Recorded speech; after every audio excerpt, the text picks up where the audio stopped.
வாழ்த்தி பாடுவே. என்னை வாழ வைத்ததா போற்றி பாடுவே. புது வாழ்வு தந்ததா வாழ்த்தி பாடுவே.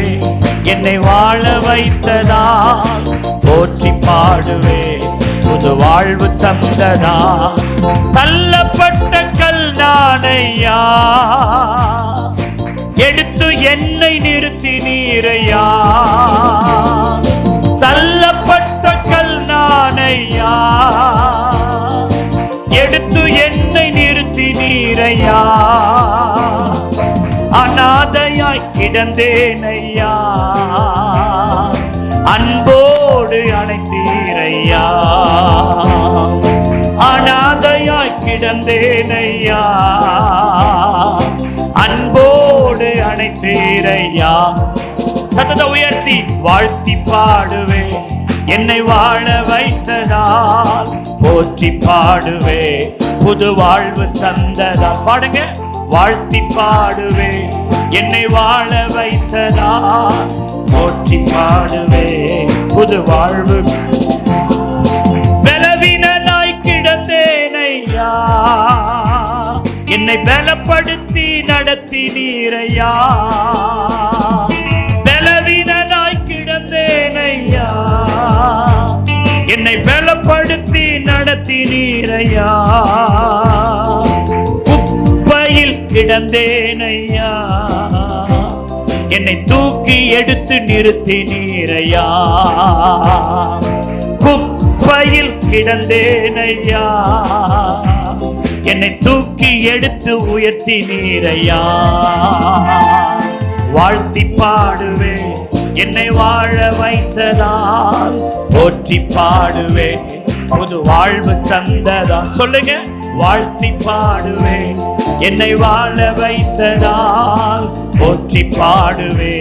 புது வாழ்வு தந்ததா.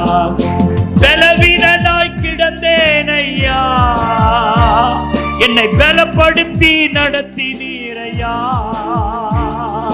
பலவீனனாய் கிடந்தேனையா, என்னை பலப்படுத்தி நடத்தி நீரையா. குப்பையில் கிடந்தேனையா, என்னை தூக்கி எடுத்து நிறுத்தி நீரையா. குப்பையில் கிடந்தேனையா, என்னை தூக்கி எடுத்து நிறுத்தி நீரையா. வாழ்த்தி பாடுவே. வாழ்த்தி பாடுவே. என்னை வாழ வைத்ததால் போற்றி பாடுவே. புது வாழ்வு தந்ததா. சொல்லுங்க. வாழ்த்தி பாடுவே. என்னை வாழ வைத்ததால் போற்றி பாடுவே. புது வாழ்வு தந்ததா. மறுபடியும் வாழ்த்தி பாடுவே. என்னை வாழ வைத்ததா போற்றி பாடுவே. புது வாழ்வு தந்ததா. நல்ல கைகளை தட்டி ஆண்டவருக்கு ஒரு பெரிய மகிமை செலுத்துவோம். Thank you Lord. யாத்திராகம புஸ்தகம் 3வது அதிகாரம் என்னுடைய 14வது வசனத்தை நான் வாசிக்கிறேன். கவனியுங்கள். அதற்கு தேவன் இருக்கிறவராகவே இருக்கிறேன் என்று மோசேயுடனே சொல்லி, இருக்கிறேன் என்பவர் என்னை உங்களிடத்திற்கு அனுப்பினார் என்று இஸ்ரவேல் புத்திரரோடே சொல்வாயாக என்றார். இந்த வசனத்திலிருந்து இந்த ஆண்டிற்கான ஒரு பொதுவான வாக்குத்தத்தத்தை தேவன் நமக்கு தந்தார். அந்த வார்த்தைகள் என்ன என்றால், அதற்கு தேவன் இருக்கிறேன் என்பவர் என்னை அனுப்பினார் என்று சொல்வாயாக என்ற வார்த்தையை நமக்கு தேவன் வார்த்தையாக கொடுத்தார். த காட் ஆஃப் டுடே, இருக்கிறேன் என்பவர். அதிலிருந்து ஆண்டவர் நம்மோடு பல விதங்களில் பேசிக்கொண்டே வருகிறார். கொஞ்சம் கவனிக்கணும். அப்படி குழப்பத்தில் இருந்த ஒரு மோசேயை பார்த்த சொன்னார், இருக்கிறேன் என்பவர் உன்னை அனுப்புறேன், போ, தைரியமா போன்னு சொன்னார். அந்த ஆண்டவர் தான் இன்னைக்கு நம்மளையும் இந்த 2024க்குள்ள அனுப்பி இருக்கிறார். சோத்திரம். பிரச்சனை இருக்குதான், இந்த வருஷத்துல கஷ்டம் போராட்டம்லாம் இருக்குதான், தயக்கம் இருக்குதான். இந்த 2024 எப்படி ஒப்பேத்த போறேன்னு தெரியலன்னு. ஆனா ஒன்னே ஒரு நம்பிக்கை தான் இருக்குது. அது என்ன? இருக்கிறேன் என்பவர் என்னை அனுப்பி இருக்கிறார். ஆமென்னு சொல்லுங்க. ஹல்லேலூயா. அதுல யாத்திராகமம் 12:4-12 ஆண்டவர் சொன்னார், ஆதலால் நீ போ, நான் உன் வாயோடு கூட இருந்து நீ பேச வேண்டியதை உனக்கு என்ன செய்வேன், போதிப்பேன் அப்படின்னு. எங்க போறது, எங்க போனோம், யாரை பார்க்கணும் அப்படின்னா அந்த ஒரு பாயிண்ட்டை தான் நம்ம பல வாரமா தியானிச்சுட்டு வரோம் இந்த மாதம் ஆரம்பித்ததுல இருந்து. அதுல எகிப்தின் ராஜாவாகிய பார்வோனிடத்துக்கு என்ன செய்ய போ. யாத்திராகமம் 6:11 சொல்லுது, நீ எகிப்தின் ராஜாவாகிய பார்வோனிடத்தில் போய் அவன் தன் தேசத்தில் இஸ்ரவேல் புத்திரரை போக விடும்படி அவனோடு என்ன செய்ய போய் பேசு அப்படின்ற. ரொம்ப கஷ்டம்தான் பார்வோனோட பேசுறது. ஆனாலும் ஆண்டவர் சொல்றாரு, நான் இருக்கிறேன் நீ போ அப்படின்றார். யாத்திராகமம் 1:10 அந்த பார்வோன் எப்படிப்பட்டவன்னா அவன் உபாயம் பண்ணுகிறவன். நாம் அவர்களை குறித்து ஒரு உபாயம் என்ன செய்யணும், பண்ணணும், உபாயம் பண்ணுகிறவன். இந்த பார்வோனை பாருங்க, கொஞ்சம் நல்லா கவனிக்கணும், விசுவாசிகள் கொஞ்சம் கவனிக்கணும். நான் முன்னுரையை தான் பேசுறேன். எபிரேய குழந்தைகளை சாகடிக்கிறதுக்கு எபிரேய மருத்துவச்சிகளோட பேசுறான் பாருங்க. நல்லா கொஞ்சம் கவனிக்கணும், பிசாசுடைய தந்திரத்தை பாருங்க. அவன் முதல்ல அப்படித்தான் ட்ரை பண்றான். எபிரேய மருத்துவச்சிகளை கூப்பிட்டுட்டு ராஜா என்ன பேசுறான்னா, நீங்க உங்களுடைய ஸ்திரீகளுக்கு வைத்தியம் பார்க்கும்போது, அவர்கள் கர்ப்பவதியா இருக்கும்போது, மனையில் இருக்கும்போது ஆண் பிள்ளைகளை பிறந்தா நீங்களே என்ன செஞ்சிருங்க, கொன்னுடுங்க. பொம்பளை பிள்ளைங்களை இருந்தா உயிரோட வைங்கன்னு சொல்லி அந்த எபிரேய மருத்துவச்சிகளையே அவன் ஆயுதமா பயன்படுத்துறான். ஆனா அதுல இருக்கிற அந்த மருத்துவச்சிகள் அதற்கு உடன்படல, ஆனா பயன்படுத்துறான். அதை கவனிக்கணும்.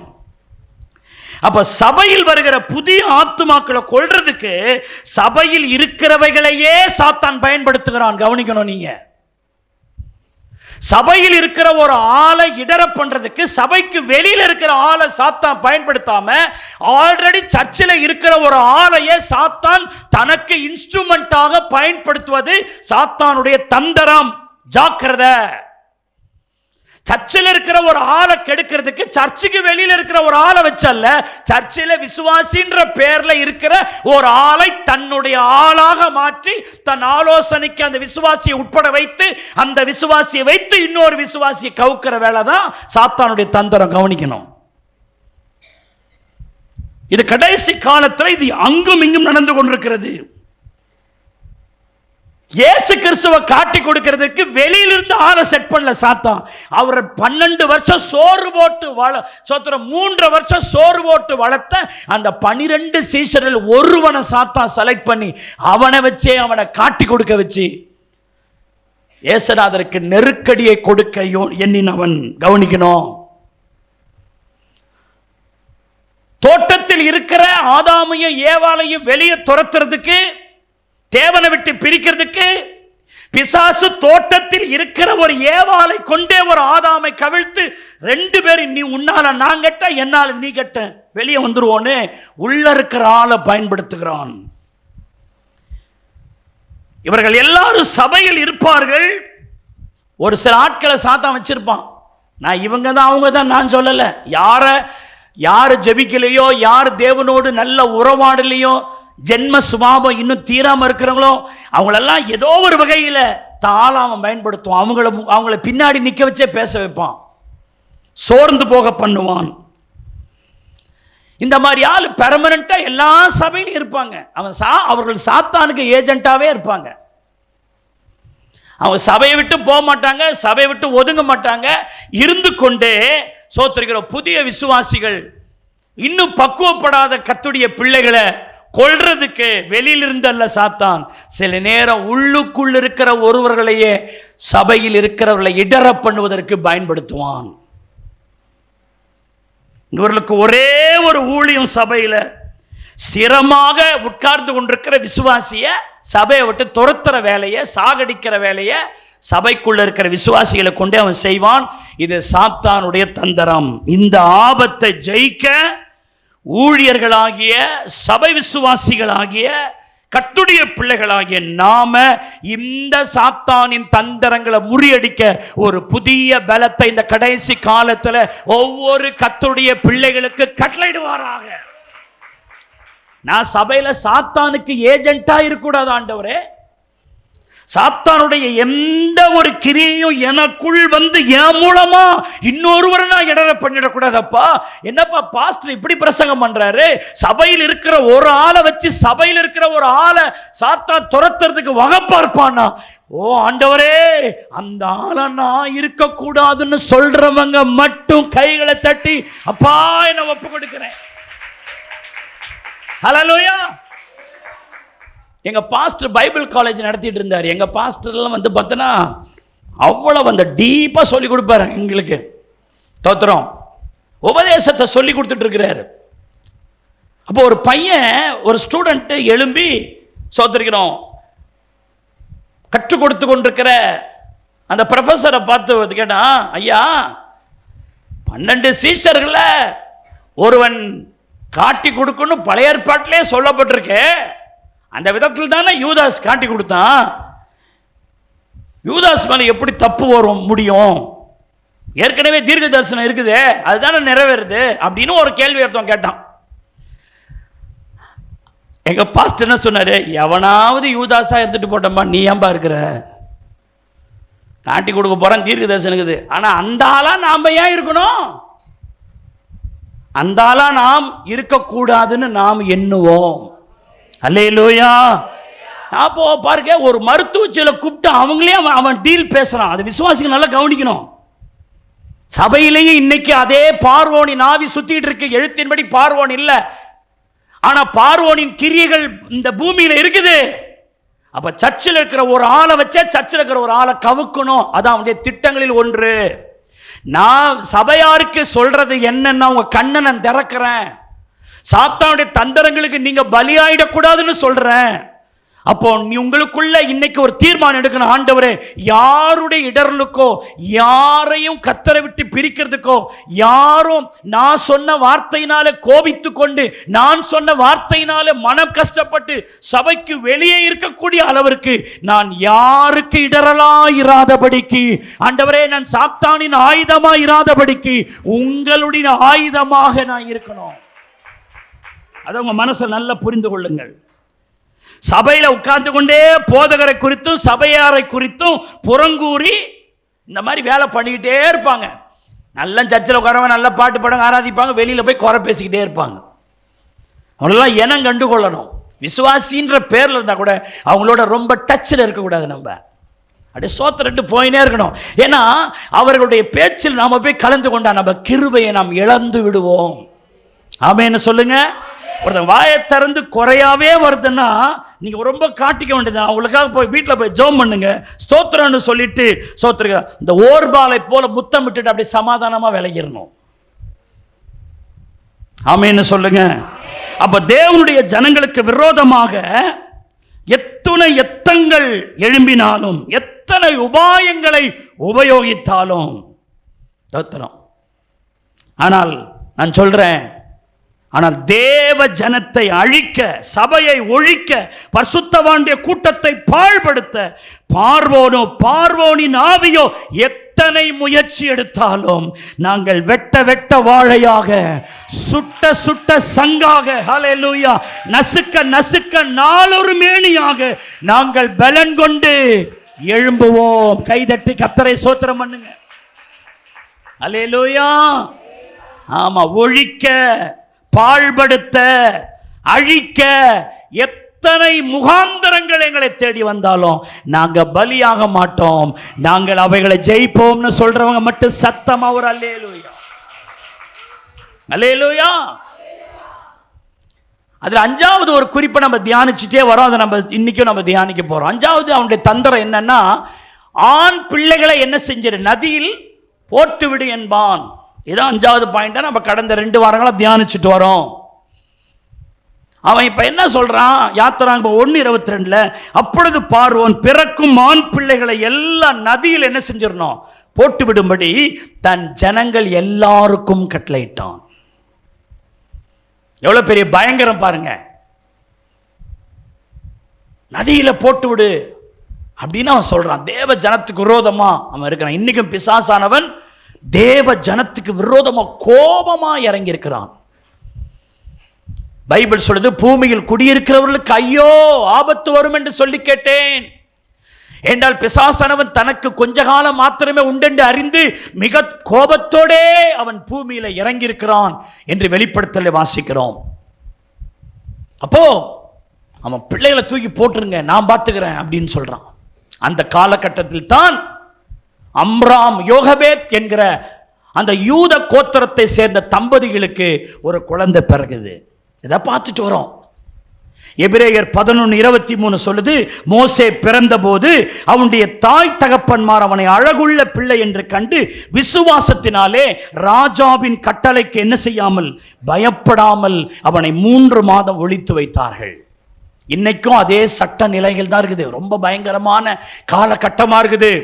சபையை நடத்த முடியல, சுவிசேஷத்தை இன்னொருத்தவனுக்கு சொல்ல முடியல, கைப்பிரதிகளை எடுத்துக்கொண்டு போய் இயேசு உண்மையான தெய்வம், அவரை ஏற்றுக்கொள், உன் வேதனையை மாற்றுவார்னு இன்னைக்கு முன்பு சொன்னது போல இப்ப சொல்ல முடியல. நெருக்கடியான காலகட்டம். இயேசுன்னு சொன்னா, சபைக்கு வான்னு சொன்னா, கர்த்தரை பற்றி சொன்னா சோத்தரிக்கிறோம், எதிர்ப்புகளும் பிரச்சனைகளும் கிளம்புகிற ஒரு காலகட்டம். அப்படிப்பட்ட காலகட்டத்தில் இருக்கிறோம். ஒரு கிராமத்தில் கூட சொல்ல முடியல. கிராமத்தில் வெள்ளந்தியா இருப்பாங்க. இப்போ ஒரு கிராமத்தில் போனா அங்கு சோத்திருக்கிறோம் ஆட்கள் எழும்பி கேள்வி கேட்கக்கூடிய அளவுக்கு இன்றைக்கு பிசாசு ஜனங்களை தூண்டி விட்டு இருக்கிறான். அப்படிப்பட்ட காலத்தில் தான் ஆவிக்குரிய வாழ்க்கையை செய்யறோம். சோத்திரம். கிறிஸ்தவனா இருக்கிறானா அவனுக்கு சலுகை கொடுக்கூடாது, கிறிஸ்தவனா இருக்கிறானா அவனுக்கு அது இல்லை, அந்த சபைக்கு போறானா அவனுக்கு அது கிடையாது. சொந்தக்காரங்களே ஒதுக்கி வைக்கிறாங்க பாருங்க. சோத்திரம். ஏன்னா இப்படி நெருக்கடி கொடுத்தா அவன் இயேசுவை விட்டு விலகி வந்துருவான், அதான் அவங்க திட்டம். ஆனால் பார்வோன் பயங்கரமான சட்டம் போட்ட போதிலும் அம்ராமும் யோகபேத்தும் தனக்கு பிறந்த பிள்ளையை விசுவாசத்தினாலே பாதுகாத்தார்கள். ஆமென் சொல்லுங்க. பைபிள் சொல்லுது, விசுவாசத்தினாலே ராஜாவின் கோபத்துக்கு அவன் என்ன செய்யல, பயப்படல. ஏன்னா ரோமர் 1:17 உங்களுக்கு தெரியும், விசுவாசத்தினாலே நீதிமான் பிழைப்பான். விசுவாசம் இருந்தா பிழைச்சுக்குவான். விசுவாசத்தினாலே அந்த பிள்ளையை பாதுகாத்து நடத்துறாங்க. 1 யோவான் 4:9 சொல்லுது, நம்முடைய ஒரே பேரான குமாரனாலே நாம் பிழைக்கும்படி தேவன் அவரை உலகத்துக்கு என்ன செய்தார், அனுப்பினார்னு போட்டிருக்கு. குமாரனாலே நாம் பிழைக்கும்படி. ஹல்லேலூயா. ஏதேன் தோட்டத்தில் சாத்தான் சொன்னான், இந்த தோட்டத்தில் உள்ள விருட்சத்தின் கனியெல்லாம் ஆண்டவர் உங்களை சாப்பிடக்கூடாதுன்னு சொன்னாரா அப்படின்னு? இல்ல இல்ல, இந்த நடு மரத்தில் இருக்குதுல்ல, இந்த கனியை மட்டும் சாப்பிட்டா நாங்க சாவோம்னு சொல்லி இருக்கிறாரு, அதனால நாங்க சாப்பிடல. பிசாசு சொல்றான், நீங்கள் இந்த கனியை புசித்தால் பிழைக்கவே பிழைப்பீர்கள், சாக மாட்டீங்க. நீங்க இன்னும் சொல்லுகிறேன், நீங்கள் தேவர்களைப் போல ஆவீர்கள் என்று சாத்தான் தப்பான ஒன்ன சொன்னான். பிசாசு எப்படிப்பட்டது தெரியுமா? பிழைக்கவே பிழைப்பா என்று உன்னை சொல்லி நம்ப வைத்து உன்னை சாகவே சாகடிக்கிறவன் தான் பிசாசு. நல்ல கவனிக்கணும். நீ பிழைக்கவே பிழைப்பாய், நீ தேவனை போல ஆவாய் என்று சொல்லி சொல்லியே உசிப்பேத்தி உசிப்பேத்தி உன்னை செய்ய வைத்து உன்னை சாகடிப்பதுதான் பிசாசின் தந்திரம். ஆனால் ஆண்டவர் உனக்கு தெரியா சொல்வாரு, இந்த கனியை சாப்பிட்டா நீ சாகவே சாவா என்று உன்னை எச்சரிப்போடு நடத்தி உன்னை பிழைக்க வைக்கிறவர் தான் இயேசு. நல்ல கைகளை தட்டி கர்த்தரை ஸ்தோத்திரம் பண்ணுங்க. வாலிப தம்பி, வாலிப தங்கச்சி, கவனம். இந்த உலகம் உனக்கு சொல்லும், என்ன சபை, என்னடா ஆராதனை, என்ன பாட்டு, இப்படி வா, இதுல தான் ஜாலி இருக்குது, இதுல தான் சந்தோஷம் இருக்குது, இதுல தான் என்டர்டைன்மெண்ட் இருக்குது, இதுல தான் மகிழ்ச்சி இருக்குது, வா வா என்று சொல்லி உலகம் இதுல உனக்கு சந்தோஷம் இன்பம்னு சொல்லி உலகத்தின் அதிபதியாகிய பிசாசானவன் நண்பன் மூலமாக, அரசியல்வாதி மூலமாக, புறஜாதி மூலமாக, அல்லது சில வேளையில் சபையிலேயே இருக்கிற ஒரு ஆவிக்குரியவன் வளராதவன் மூலமாக உன்னை சொல்ல வைத்து வாடா இதாண்டா வாழ்க்கைன்னு சொல்லி உன்னை சாகடிக்கிறது தான் இந்த உலகம். ஆனா ஆண்டவர் கொஞ்சம் காட்டமா தான் பேசுவாரு. ஆதாம் ஏவாள் இந்த கனியை புசிச்சா நீங்க வாழ முடியாது, சாக ஏற்படுகிற நிலைமை உங்களுக்கு உண்டாகும், ஜாக்கிரதையா இரு சொல்லி சொல்லியே நம்மளை வாழ வைத்து, சொல்லி சொல்லியே நம்மளை பிழைக்க வைத்து, சொல்லி சொல்லியே நம்மளை நிலைநிறுத்துறவர் தான் இயேசு. பிசாசு பொய்யனும் பொய்க்கு பிதாமா இருக்கிறான். 2 கொரிந்தியர் 2 தெசலோனிக்கேயர் 2:11 சொல்லுது, ஆகையால் சத்தியத்தை விசுவாசியாமல் அநீதியில் பிரியப்படுகிற யாவரும் ஆக்கினைக்கு உட்படும்படி. பாத்தீங்களா, சத்தியத்தை சொன்னா அதை விசுவாசிக்க மாட்டான். பிசாசு சொல்ற பொய்ய, நண்பன் சொல்ற பொய்ய, உலகத்தான் சொல்ற பொய்ய, எவனோ வாட்ஸ்அப்ல சொல்ற பொய்ய, சோத்திருக்கிறோம் ஏதோ ஒரு யூடியூப்ல வர ஒரு பொய்ய, ஏதோ ஒரு ஃபேஸ்புக்ல வர ஒரு பொய்ய, ஏதோ ஒரு சோசியல் மீடியாவில் வர ஒரு பொய்ய உட்காந்து நீ நம்பி கெட்டு போகாத. எனக்கு நிறைய பேர் ஊழியக்காரன்ற பேர்ல, வசனம் சொல்றன்ற பேர்ல கண்டதை சொல்லிக்கிட்டு இருக்கிறான். அவனுக்கு யூடியூப்ல வியூஸ் வரணும், சம்பாதிக்கணும். இப்ப யூடியூப்ல ஆட்களை அதிகப்படுத்தி அதில் வருமானத்தை சம்பாதிக்கணும். அதுக்காகவே இல்லாத பொல்லாதவைகளை சொல்லி இன்றைக்கு பொய்களை பரப்பி கொண்டிருக்கிறாங்க. வாலிப தம்பி, ஆண்டவர் எப்பொழுதுமே எச்சரிப்பா பேசுவாரு, ஆனா உன்னை பிழைக்க வைப்பாரு. கைதட்டி கர்த்தரை ஸ்தோத்திரம் பண்ணுங்க. ஆனா பிசாசு நைசா பேசுவான், சைசா பேசுவான், உன் வாழ்க்கையே கொன்றுவான். பிசாசு திருடவும் கொல்லவும் அழிக்கவும் வருகிறானே அன்றி வேறு ஒன்றுக்கு வரான். இயேசுவோ ஜீவனை கொடுக்கவும், அந்த ஜீவன் உனக்குள் பரிபூரணப்படவும், உன்னை பிழைக்க வைக்கவும், உன்னை வாழ வைக்கவும் அவர் உனக்காக வருகிறார். அல்லேலூயா, ஹல்லேலூயா. இந்த கடைசி காலத்தில் 2 தெசலோனிக்கேயர் 2:12 சொல்லுது, அவர் பொய்யை விசுவாசிக்கத்தக்கதான கொடிய வஞ்சகம். எல்லாரும் சொல்லுங்கள், பொய்யை விசுவாசிக்கத்தக்க கொடிய வஞ்சகத்தின் காலம். ஆமா, நிறைய பேர் உண்மையை நம்ப மாட்டாங்க. பொய்யை நம்பத்தக்க ஒரு பெரிய வஞ்சகம் சுற்றி கொண்டிருக்கிறது. கவனிக்கணும். அதனாலதான் நான் போன வாரம் சொன்னபடி அந்த 12 வயசு பொண்ணுங்க மரண அவஸ்தைப்பட்டு இருக்கு.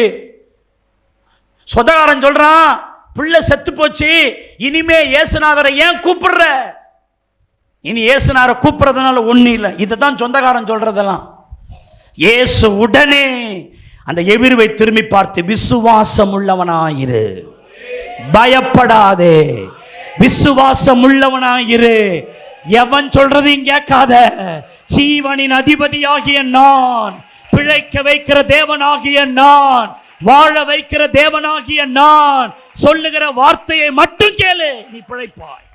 அல்லேலூயா. நான் எப்படி பிழைப்பேன்? எனக்கு பேங்க்ல ஒண்ணு பேலன்ஸ் இல்ல, கொஞ்சோண்டு தான் என் கையில வச்சிருக்கிறேன். நான் எப்படி வாழ போறேன்? என் காலம் எப்படியோ நான் ஓட்டுறேன், ஆனால் என் பிள்ளைகளின் காலம் எப்படி இருக்கும்? என் பிள்ளைகளை கொண்டு போய் நான் எப்படி கரை சேர்ப்பேன்? என் காலத்தை எப்படியோ ஓட்டிட்டேன், என்னமா போயிட்டேன், ஆனால் என் சந்ததியின் நிலைமை என்ன? நான் பிழைப்பேனா பிழைக்க மாட்டேனா என்று நீ அவிசுவாசம் கொள்ளாதபடிக்கு இயேசுவை விசுவாசித்தால் ஹல்லேலூயா நீ பிழைக்கலாம். ஆமென்னு சொல்லுங்க. ஹல்லேலூயா. வார்த்தைக்கு வார்த்தை, பேச்சுக்கு பேச்சு, மூச்சுக்கு மூச்சு நீ இயேசுவை முன்வைத்து அவரை விசுவாசிப்பாயானால் உன் குடும்பம் பிழைக்கும், உன் பிள்ளைகள் பிழைப்பார்கள், உன் வாழ்க்கை பிழைக்கும். கர்த்தர் உனக்கு நன்மை செய்வார். ஆமென்னு சொல்லுங்க. விசுவாசத்தினாலே நீதிமான் என்ன செய்வான்? பிழைப்பான். உங்க விசுவாசத்தை ஒவ்வொரு நாளும் கரெக்ட் பண்ணிட்டே இருங்க. என் விசுவாசம் கரெக்டா இருக்குதா? நான் கர்த்தரை நம்பிட்டு இருக்கிறேனா? விசுவாசத்தில் ஏதாவது நான் தப்பு பண்றேனா? அவர் நடத்துவார், அவர் செய்வார், அவர் என்னை போதிப்பார், என்னை பாதுகாப்பார். அந்த விசுவாசம் எனக்குள்ள இருந்துகிட்டே இருக்கான்னு பாருங்க. சில நேரம் உங்கள் விசுவாசத்துக்கு ஆப்போசிட்டா சில காரியங்கள் நடக்கும். அப்போதும் உங்கள் விசுவாசம் உறுதியா இருக்கணும். அல்லேலூயா. சில நேரம் நீங்க ஒன்றை ஆண்டவர் உனக்கு செய்வான் நம்பிட்டு இருப்பீங்க, ஆனா அது வராம லேட் ஆகிட்டே இருக்கும், டிலே ஆகும். ஆனாலும் உங்கள் விசுவாசம் உறுதியாய் நிற்க வேண்டும். ஹல்லேலூயா, ஹல்லேலூயா. நான் ஆண்டவரை விசுவாசிச்சேனே ஒன்றும் நடக்கலையே அப்படின்னு ஆண்டவர் மேல விசுவாசத்தை நீங்க வைக்காம அக்கம் பக்கம் யாராவது தருவாங்களா, யாராவது செய்வாங்களான்னு உங்க கண்ணை திருப்பிடாதீங்க. என்னை அழைத்தவர் எனக்கு ஒன்றை செய்யும் வரை என் கண்கள் அவரை விட்டு விலகாது, என் கை அவரை விட்டு விலகாது. கர்த்தர் எனக்கு ஒன்றை செய்யும் வரை என் கண்களும் என் கைகளும் அவரையே நோக்கி இருக்கும். அல்லேலூயா. விட்டுறாதீங்க. ஆமா, சிங்கம் புலி பசிச்சாலும் என்ன தின்னாதுன்னுவாங்க. புல்ல தின்ன, அது தின்னுதோ தின்னலையோ, நாங்கள் கர்த்தரை நம்புகிறவங்க. பிழைச்சாலும் சரி பிழைக்காவிட்டாலும் சரி எங்கள் நம்பிக்கை எங்கள் இயேசுவின் பேரிலே. ஹல்லேலூயா. எங்கள் குடும்பம் ஆண்டவரை விசுவாசிக்கிற குடும்பம், எங்கள் பிள்ளைகள் ஆண்டவரை விசுவாசிக்கிறவங்க. விசுவாசத்தினாலே நாங்கள் பிழைப்போம். ஆமென். பெரிய சட்டம் வெளியில் இருக்குது. ஆனால் மோசேயின் பெற்றோர் விசுவாசித்ததினாலே பார்வோனுக்கு பயப்படல. ஆமென். பார்வோன் என்பது உலகம், பார்வோன் என்பது பிசாசு. பார்வோன் என்கிறவன் சோத்திரிக்கிறோம் உலகத்தில் இருக்கிற எதிரான ஏதோ ஒரு அதிகாரியா கூட இருக்கலாம். கட்டளை போடுவான், மிரட்டுவான், பயமுறுத்தி உன்னை இயேசுவை விட்டு பிரிக்க பார்ப்பான். ஆனா அந்த பேச்சுக்கே இடம் கிடையாது. நாங்கள் ஆண்டவர் மேல் எங்கள் விசுவாசத்தை வைத்திருக்கிறோம். ஆமென்னு சொல்லுங்க. ஹல்லேலூயா. ஆமென். F major. நாங்க எதுக்கும் பயப்பட மாட்டோம். நெஞ்சமே நீ அஞ்சிடாதே, தஞ்சம் இயேசு உன் அரணே. நெஞ்சமே நீ அஞ்சிடாதே, தஞ்சம் இயேசு உன் அரணே. தம் ஜனத்தை சீக்கிரமாய் தம்முடன் சேர்த்துக் கொள்வார். தெரிஞ்சவங்க பாடுங்க. தம் ஜனத்தை சீக்கிரமாய் தம்முடன் சேர்த்துக் கொள்வார். நெஞ்சமே நீ அஞ்சிடாதே, கைகளை தட்டுங்க. இயேசு உன் அரணே. நெஞ்சமே நீ அஞ்சிடாதே, தஞ்சமேசு உன் அரணே. தம் ஜனத்தை சீக்கிரமாய் தம்முடன் சேர்த்துக் கொள்வார். தம் ஜனத்தை சீக்கிரமாய் தம்முடன் சேர்த்துக் கொள்வார். எல்லாரும் சேர்ந்து விசுவாசியே நீ பதறாதே, சத்தத்தை உயர்த்து. விசுவாசியே நீ கலங்காதே, நம்பிக்கையோடு விசுவாசியே நீ பதறாதே, விசுவாசியே நீ கலங்காதே. விசுவாசத்தால் நீதிமான் என்று பிழைப்பார். விசுவாசத்தால் நீதிமான் என்று பிழைப்பார். ஹல்லேலூயா. ஒரு பெரிய சட்டம் இருக்குது. எவனாவது ஒரு எகிப்தியன் சோத்திருக்கிறான் ஆம்பளை பிள்ளை இருந்துன்னு சொன்னா அவன் கொஞ்சம் கூட யோசிக்காம அவன் இழுத்துட்டு போயிட்டு அவன் நதியில போட்டுருவான். அவனை யாரும் தடுக்க முடியாது. இப்படிப்பட்ட காரியங்கள் இருந்த பொழுது அம்ராமும் யோகபேத்தும் விசுவாசத்தினாலே ராஜாவின் கோபத்துக்கு என்ன செய்யலங்க? பயப்படல. ஏன்னா நாங்கள் விசுவாசிக்கிறவர் இன்னார் என்று அறிந்திருக்கிறோம். நாங்கள் அவரை விசுவாசிக்கிறதுனால் நாங்கள் பிழைப்போம். அவரை நாங்கள் விசுவாசிக்கிறதுனால் நாங்கள் வாழ்வோம். அவரை நாங்கள் விசுவாசிக்கிறதுனால எல்லா சத்துருவின் போராட்டங்களில் இருந்து எங்களை விடுவித்து எங்களை நிலைநிறுத்துவதற்கு கர்த்தர் வல்லவராக இருக்கிறார். அதனால்தான் எபிரேயர் 11:23 சொல்லுது, மோசே பிறந்த பொழுது அவனுடைய தாய் தகப்பன்மார் விசுவாசத்தினாலே ராஜாவின் கட்டளைக்கு பயப்படல. ரோமர் 1:17 சொல்லுது, விசுவாசத்தினாலே நீதிமான் பிழைப்பான். நாங்கள் கடந்த 2 வாரமாக 2 விசுவாசத்தை குறித்து பேசிட்டேன். ஒன்று வெளிப்படுத்தப்பட்ட விசுவாசம், போன வாரம் ஏற்படுத்தப்பட்ட விசுவாசம். இப்போ இன்னைக்கு 3வது அவர்களுக்குள்ள இருந்த விசுவாசம். எப்படிப்பட்ட விசுவாசம்னா ரூட்டட் ஃபெய்த், வேர் கொண்ட விசுவாசம். வேர் கொண்ட விசுவாசம், ரூட்டட் ஃபெய்த். ஆங்கிலத்தில் revealed faith, received faith, rooted faith. வேர் கொண்ட விசுவாசம். விசுவாசம் உள்ள இருந்தா அதை கிரியில காட்டுவாங்க. அதான் வேர் கொண்ட விசுவாசம். வெளியில செடி நல்லா வளருதுன்னா, வெளியில ஒரு மரம் நல்லா வளருதுன்னா, அது கனிகளோடு கூட கிளைகளோடு கூட கலகலகலகலன்னு செழிப்பா இருக்குன்னா, அதன் வேர் அதை விட கீழே ஆழமா இருக்குன்னு அர்த்தம். அல்லேலூயா. அது வேறு ஆழமா போறதுனால அந்த வேரினுடைய வெளிப்பிரகாரத்தின் காரியம் வெளியே தெரியுது. அப்போ எல்லாரும் சொல்லுங்கள், வேர் கொண்ட விசுவாசம் என்பது, எல்லாம் சத்தமா சொல்லுங்க, வேர் கொண்ட விசுவாசம் என்பது, விசுவாசம் உள்ளே இருந்தால் அதை கிரியைகளிலே காண்பிக்க வேண்டும். அதுவே வேறு கொண்ட விசுவாசம். அல்லேலூயா. ரோமர் 11:16, ரோமர் 11:20 ஸ்கிப் பண்ணி போடுவாங்க. நீங்க திரையில பார்த்தா தான் உங்களுக்கு புரியும். வேறானது பரிசுத்தமா இருந்தால் கிளைகளும் எப்படி இருக்கும்? பரிசுத்தமா இருக்கும்னு சொல்லிட்டு 20ஆம் வசனம் சொல்லுகிறது, நல்லது, அவிசுவாசத்தினாலே அவைகள் முறிந்து போடப்பட்டன, நீ விசுவாசத்தினாலே நிற்கிறாய். அப்ப அந்த வேர் இல்லாததெல்லாம் ஒரு சின்ன காத்தடிச்சுட்டா, ஒரு சின்ன புயல் வந்துட்டா அந்த மரம் அந்த செடி முறிஞ்சு போயிடும். ஆனா நல்ல வேர் கொண்ட விசுவாசம் உள்ள விசுவாசி எந்த பிரச்சனையிலும் நிலைத்து நிற்பார்கள். கை தட்டி ஆமென்னு சொல்லுங்க. ஒரு சின்ன பிரச்சனை வந்துட்டா போதும், சர்ச்சை விட்டு நின்றுவாங்க. ஒரு சின்ன பிரச்சனை வந்துட்டா போதும், ஜெபிக்கிறத விட்டுருவாங்க. ஒரு சின்ன பிரச்சனை வந்துட்டா போதும், வேதம் வாசிக்கிறத நிறுத்திடுறாங்க. ஒரு சின்ன பிரச்சனை வந்துட்டா போதும், ஊழியம் செய்யறதை விட்டுறாங்க. ஒரு சின்ன பிரச்சனை வந்துட்டா போதும், அவர்கள் அதுவரைக்கும் சபையிலே பொறுப்பாக செய்து கொண்டிருந்த ஒரு காரியத்தை செய்யாம விட்டு விடுறாங்க. காரணம் என்னன்னா, அவர்கள் வேர் கொண்ட விசுவாசமா இல்லை, கீழே விழுந்துட்டாங்க. பைபிள் சொல்லுது, அவிசுவாசத்தினாலே அவைகள் முறிந்து போடப்பட்டன, ஆனால் நீயோ நிற்கிறாய் விசுவாசத்தினாலே. காரணம், உன் வேர் ஆழமாய் இருக்கிறது. கைதட்டி ஆமென்னு சொல்லுங்க. எபேசியர் 3:17 பாருங்க. அவிசுவாசத்தினாலே கிறிஸ்து உங்கள் விசுவாசத்தினாலே, மன்னிக்கவும், விசுவாசத்தினாலே கிறிஸ்து உங்கள் இருதயங்களில் வாசமாயிருக்கவும் நீங்கள் அன்பிலே வேரூன்றி நிலை பெற்றவர்களாகி. ஆமென்.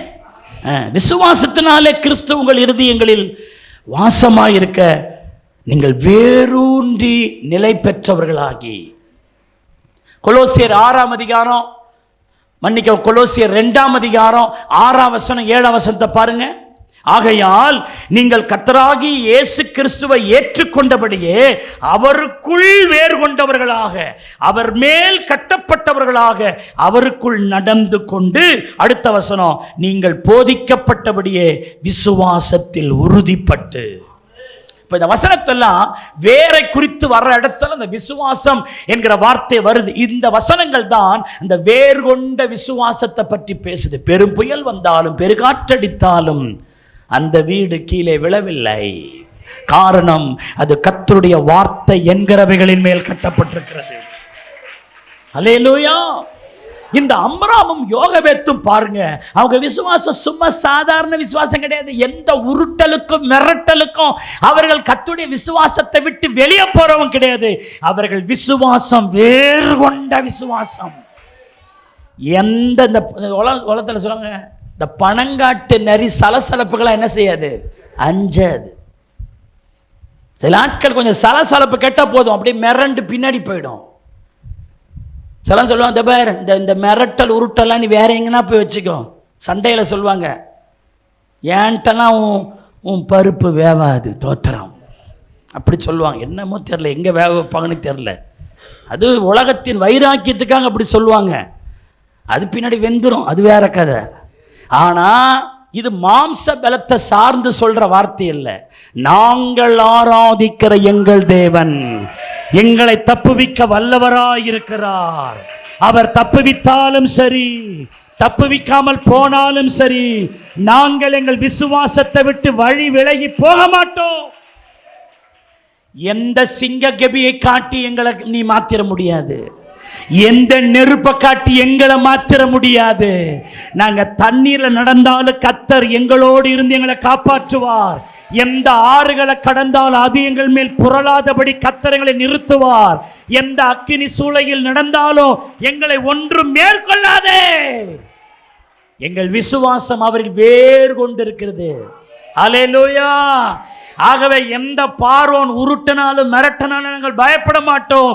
ஏனென்றால் நாங்கள் வேறு ஆழமாய் விட்டிருக்கிற விசுவாசிகள் நாங்கள் அப்படின்னு சொல்றவங்க நல்ல கைகளை தட்டி கர்த்தரை ஸ்தோத்திரம் பண்ணுங்க. அல்லேலூயா.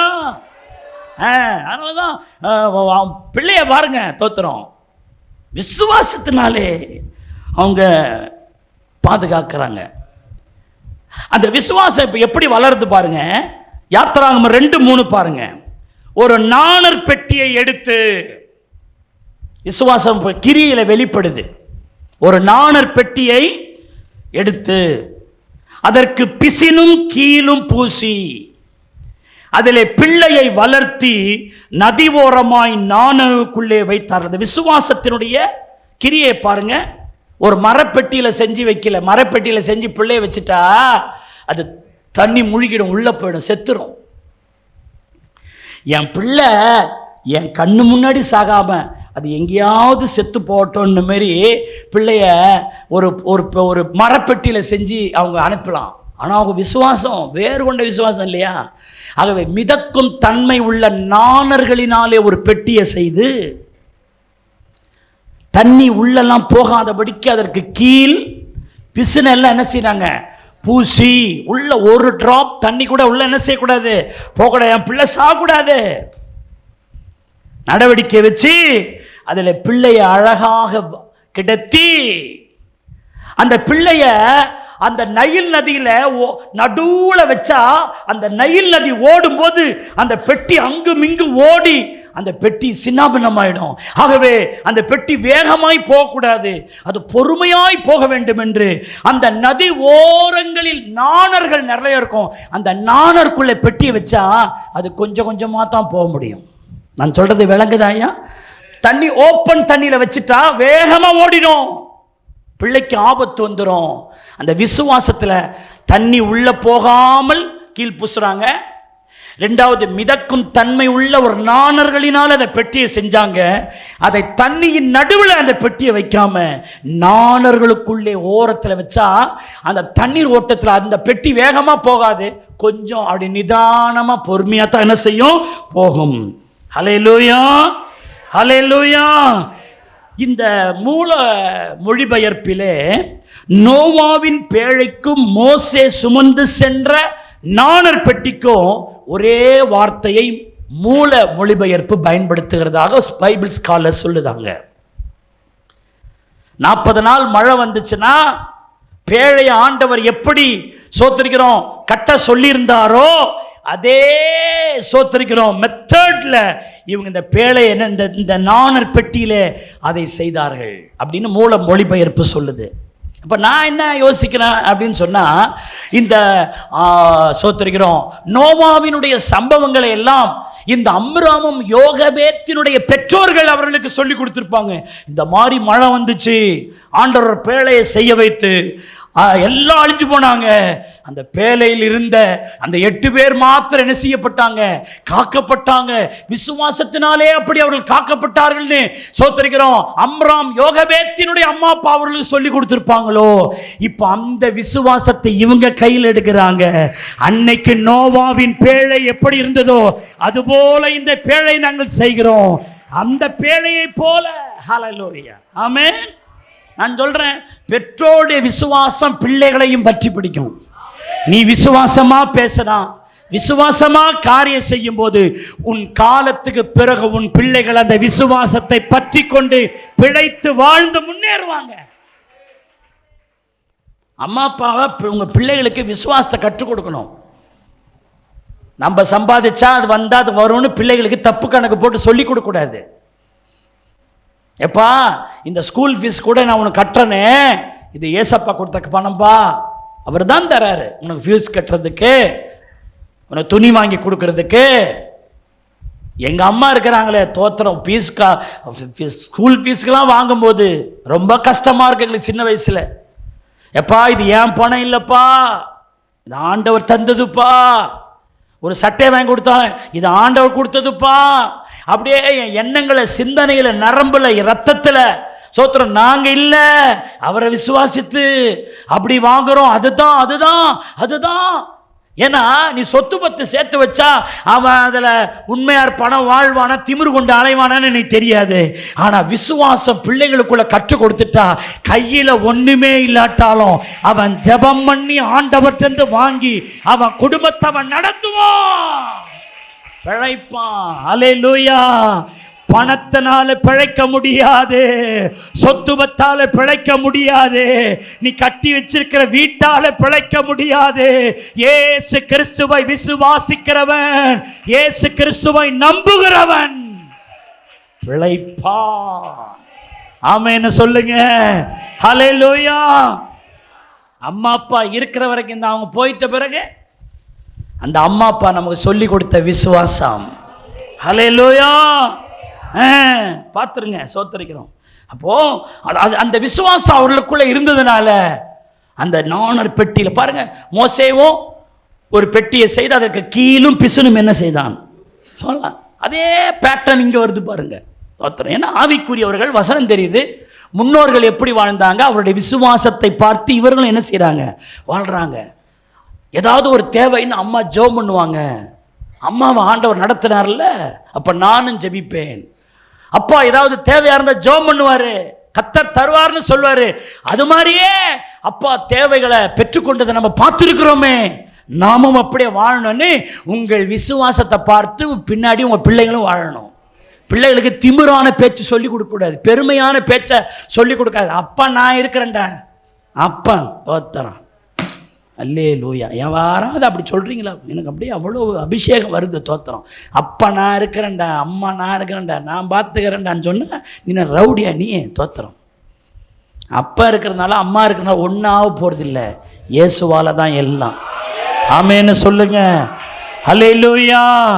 கைகளை தட்டி கர்த்தரை ஸ்தோத்திரம் பண்ணுங்க. எனக்காக யாவும் செய்து முடிப்பார் என் கர்த்தர் வாக்கு மாறிடா. சத்தத்தை உயர்த்தி எனக்காக யாவும் சேர்ந்து பாடுங்க. செய்து முடிப்பார் என் கர்த்தர் வாக்கு மாறிடா. தமக்கெஞ்சும் பயந்தீடும் கர்த்தர் யாவர் விருப்பமும் தவறாமல் நிறைவேற்றுவார். தமக்கெஞ்சும் பயந்தீடும் கர்த்தர் யாவர் விருப்பமும் தவறாமல் நிறைவேற்றுவார். காலையும் காலையும் மாலையும் வேளையும் கர்த்தரை கருத்துடன் பாடிடுவே. காலையும் மாலை வேளையும் கர்த்தரை கருத்துடன் பாடிடுவே. பரிசுத்தர் பரிசுத்தர் பரிசுத்தர் என தூதர் பாடிடும் தொனி கேட்குதே. பரிசுத்தர் பரிசுத்தர் பரிசுத்தர் என தூதர் பாடிடும் தொனி கேட்குதே. பாருங்க, அப்படியே அந்த பெற்றோர்கள் என்ன பண்றாங்க, அந்த பிள்ளைய அந்த நாணல் பெட்டியில, அதெல்லாம் விசுவாச கிரியை, அவங்க வேர்கொண்ட விசுவாசத்தை காட்டுது. சரி, அம்ராமும் யோகபேத்தும் தான் அப்படி இருக்கிறாங்கன்னு பார்த்தா, அவங்க பெத்தெடுத்த பிள்ளை மீரியாம் இருக்குல்ல, அந்த மீரியாமுடைய விசுவாச கிரியை தான் சொல்றேன். ஒரு அம்மா அப்பா விசுவாசமா இருந்தா பிள்ளைகள் எப்படி இருப்பாங்க? விசுவாசமா இருப்பாங்க. யாத்திராகமம் 2:4 பாருங்க. அதற்கு என்ன சம்பவிக்கும் என்பதை அறியும்படி அதன் தமக்கை தூரத்திலே நின்று கொண்டிருக்கிறார். இந்த பெட்டியை வச்சுட்டு காணா போனவ எங்கேயாவது செத்து போகட்டும் பிள்ளை, இந்த குழந்தை நம்ம கண் எதிர்க்க துடிதுடித்து சாகிறத நம்ம கண்ணு பார்க்க கூடாது, அது எங்கேயாவது போய் சாகட்டும் அப்படின்னு அவங்க அவிசுவாசமா அந்த வேலையை செய்யல. அதை எல்லாத்தையும் செஞ்சுட்டு அவங்க பார்க்குறாங்க, இந்த பிள்ளைக்கு நம்ம ஆண்டவரை விசுவாசிச்சிருக்கிறோம், விசுவாசித்து இதை வச்சிருக்கிறோம், என் ஆண்டவர் அந்த பிள்ளைக்கு என்ன செய்வார். எதிர்பார்ப்பது விசுவாசம். ஒரு விஷயத்தை நம்ம ஆண்டவர்கிட்ட சொல்லி ஜெபிக்கிறோமா, விசுவாசமா எதிர்பார்த்து இருக்கணும். கர்த்தர் செய்வார். நான் இன்னாரிடத்துல சொல்லியிருக்கிறேன், என் குடும்பத்தின் தேவைகளை நான் ஆண்டவர்கிட்ட சொல்லியிருக்கிறேன், என்னுடைய காரியங்களை கர்த்தர்கிட்ட சொல்லியிருக்கிறேன், நான் அவர் எனக்கு செய்வார். கர்த்தர் எனக்காக யாவையும் செய்து முடிப்பார். பைபிள் சொல்லுகிறது, நீங்கள் எதிர்பார்த்திருக்கிற முடிவை உங்களுக்கு கொடுக்கும்படி உங்கள் பேரில் நான் நினைவா இருக்கிறேன்.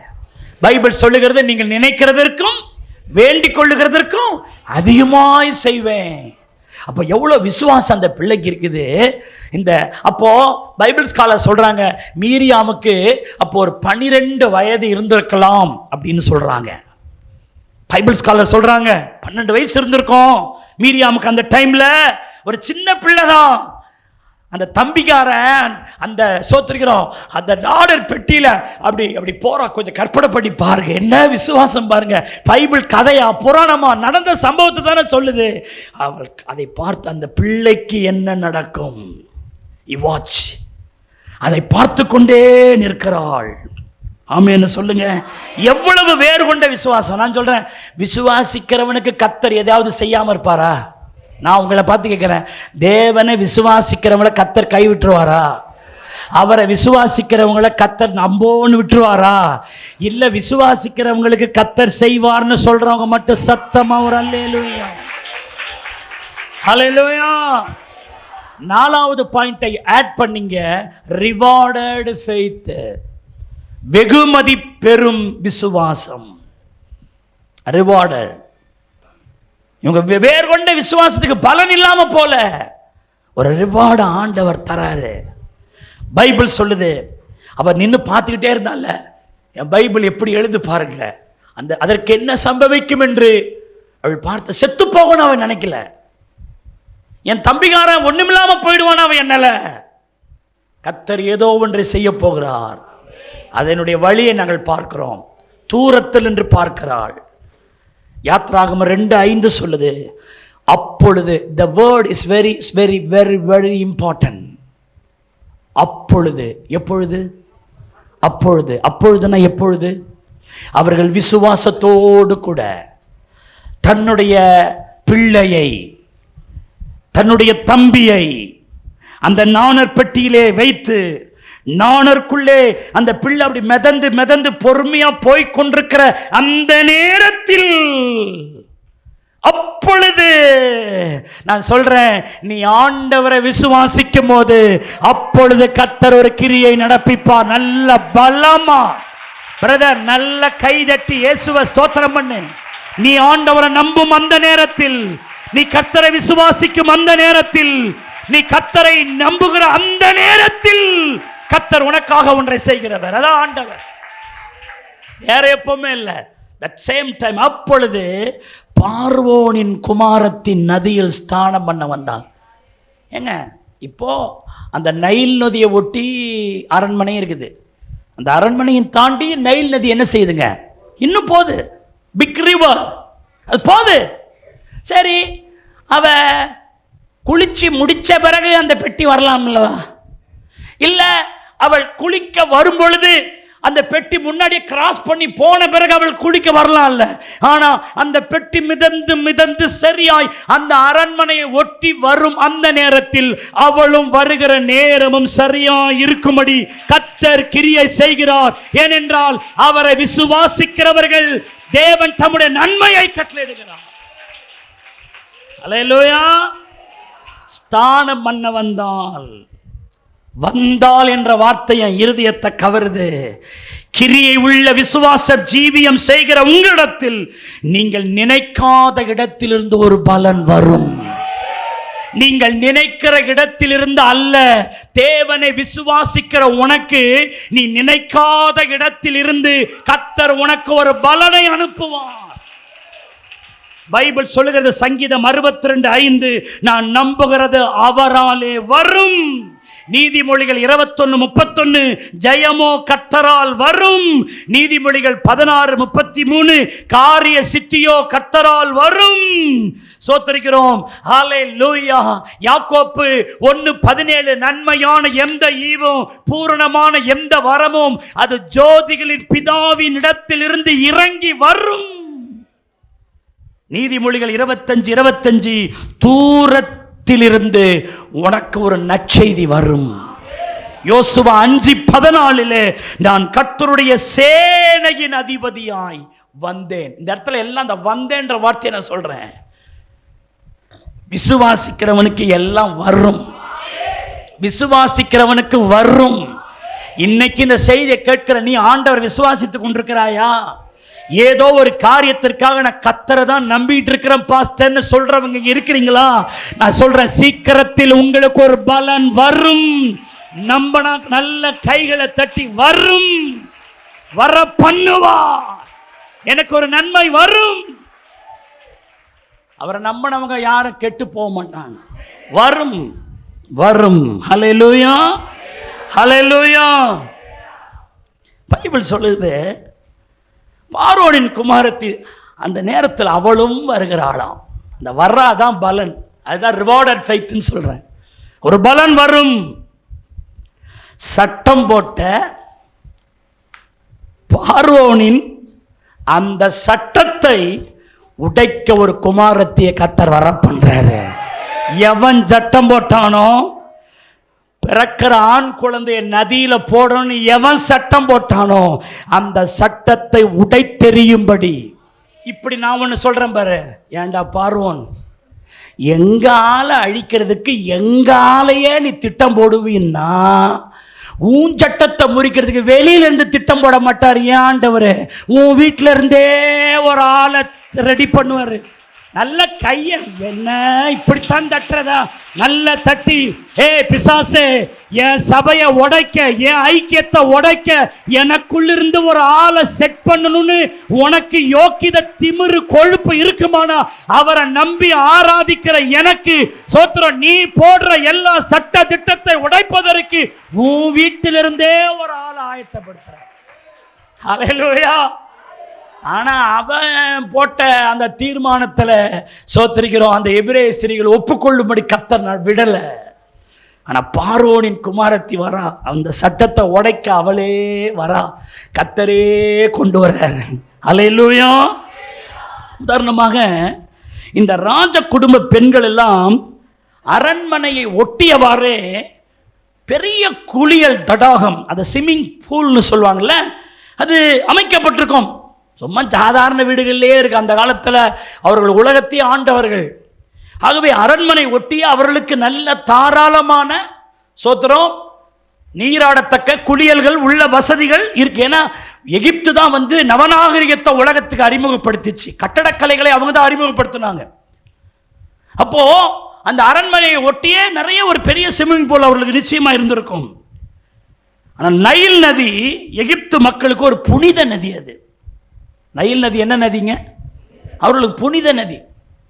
ஆகவே அந்த நைல் நதியில் ஸ்நானம் பண்ண ராஜ குடும்பத்தின் பெண்கள் எப்பொழுதும் வருகிறவர்கள் அல்ல, எப்பொழுதாவது வருகிறவர்கள். கொஞ்சம் கவனிக்கணும். அவங்க எப்போதும் அந்த நதியில் குளிக்கிற ஆட்கள். ஏன்னா அவங்களுக்கு ஸ்விம்மிங் பூல் இருக்கு உள்ள. அவங்க எப்பனா ஏதோ வேண்டுதலுக்காகவோ அல்லது இந்த நதியில் முங்கி எழுந்தால் நமக்கு ஒரு புண்ணியம் கிடைக்கின்றதுக்காகவோ எப்பொழுதோ ஒரு முறை என்ன செய்கிறவர்கள் வருகிறவர்கள். ஆனால் இந்த மோசே பெட்டி மிதந்து வரும்போது அப்பத்தானா வரணும்னா அப்பத்தான் அவங்க வரணும். அதான் தேவனுடைய பிளான். நீங்கள் ஆண்டவரை விசுவாசிங்கன்னா அவரே அந்த ஸ்கெட்சை அவரே போடுவார். நீ வர பிளான் இல்லாட்டினாலும் அவரே உன்னை வர ப்ரிப்பேர். ஆமென்னு சொல்லுங்க. ஹல்லேலூயா. நமது தேவன் அதினதின் காலத்தில் அதினதின் காரியத்தை எப்படி செய்வாருங்க? நேர்த்தியா செய்வார். உன்னை குறித்து அவருடைய வேலை வரும்பொழுது எல்லாம் மிக சரியாய் நடக்கும். ஆமென்னு சொல்லுங்க. ஹல்லேலூயா. இதுல பாருங்க, இந்த அம்ராமும் யோகபேத்தும் ஃபர்ஸ்ட் ஒரு 3 மாசம் காத்திருந்தாங்க. இந்த விசுவாசத்துக்கு பலன் உடனே வரல. அதுக்கு எத்தனை மாசம் காத்திருந்தாங்க சொல்லுங்க? 3 மாசம் ஜெபம் பண்ணி காத்துக்கிட்டே இருக்கிறாங்க. இஸ் அ வெயிட் அப்பான், காத்து இருக்கிறாங்க. அவர்கள் பதறலை. ஐயோ இந்த மாதிரி சட்டம் போட்டாங்க, பதறலை.